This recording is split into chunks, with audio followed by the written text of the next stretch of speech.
The 22nd edition of the Book Festival of the MJCCA officially kicks off Saturday, November 2nd and runs through the 17th. But last night, the festival got us warmed up with a prologue event featuring History Channel TV host and author Brad Meltzer.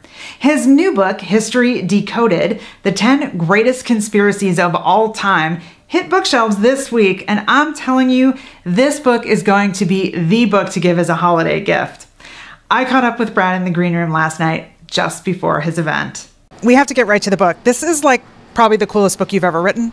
No, I think it's definitely the coolest book of all time. You know, what I like about the book is it's a very modest title, right? It says it's the greatest of all time. I think that's a really modest way to start your book. But what I like about the book is it's not just a book you read, right? It's a book you play with. So I'm going to show you, it has all the conspiracies, but here's how the book works. When you open it up, each chapter has a secret compartment, and you get to pull out, here's the document. When you learn about Lincoln's assassination, here is the letter that John Wilkes Booth wrote and left behind after he shot Abraham Lincoln. And in each chapter, you get to see that evidence for yourself. So in the UFO chapter, you get to see the form that the government used to send you when you saw a UFO.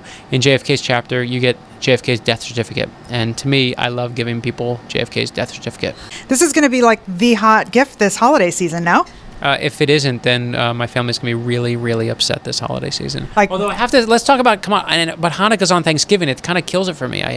So we got to really bank on the Thanksgiving sales. So tell me about the 10 greatest conspiracies. Did you pick which were the 10 greatest? Who else? My name on the book, right? I got to pick them. Yeah, no, I picked the ones I liked. I mean, the way we did it is I had to like it. That's it. There's no science behind it. It's just what I liked. And listen, there are a couple we agree on, right? Everyone's going to say UFOs. Everyone's going to say Lincoln's assassination. Everyone's going to say JFK. And those are fun ones. But I also wanted to put in things like, is there any gold in Fort Knox? And ones that are here, right here in Atlanta, the Georgia Guidestones, America's Stonehenge. Which conspiracy surprised you the most when you went and did the investigation? The JFK one. You know, JFK is the mother lode, and what I was most surprised by, I wasn't like, oh my gosh, I found out who killed JFK, but I was surprised by how much misinformation is out there. You know, we all know the stories, and there's the grassy knoll, and we know that there's, you know, how did Jack Ruby get in?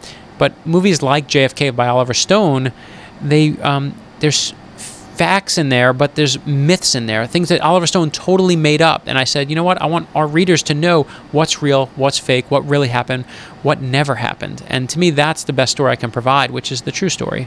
So rumor has it that you actually got to go to Fort Knox. So what's in there? So I got invited to speak at Fort Knox, and I'm telling you, all these people there are going, there's no gold in here. And I'm like, what are you talking about? There's no gold in here. We found a security guard who, when he was guarding the gold at Fort Knox, a member of the military turned security guard, and he checked his weapon one day, and he said, boss, there's no bullets in the guns. And his boss said, you don't need any bullets. And he said, why? And he says, there's no gold here. You're not guarding anything. And that's one of those nights where you go home and you're like, what? Now all I want to do is go into Fort Knox. So I plot like Goldfinger to get in there. My favorite one, I have to say, and then we're wrapping it up, was D.B. Cooper. I love the D.B. Cooper story, and I think you might have solved that one. You know, the D.B. Cooper one, people like it. It's my wife's favorite one in the book. One, because it has an answer. We give you the answer. Here's who D.B. Cooper is. Here's a guy who got on a plane, said, give me 20. He says, I have a bomb. Give me $20,000 in $20 bills and 4 parachutes, or I'm blowing this thing up. And they give him his money, they give him his parachutes, and he opens the back door of the plane and jumps out. To this day, the only unsolved skyjacking in American history. And it's a great story. And the guy we find, I won't ruin it, but the guy we find, it's a pretty compelling one. I think people who read it go, I think you got the guy.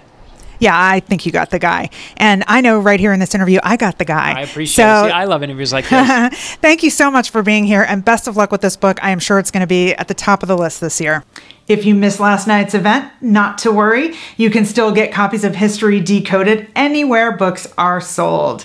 And of course, you can still get tickets to all the great authors coming to the book festival this year, including people like Jeffrey Toobin, Alan Dershowitz, Pat Conroy.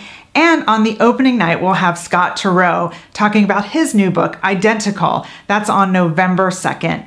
For all the information about the book festival, go to AtlantaJCC.org/bookfestival.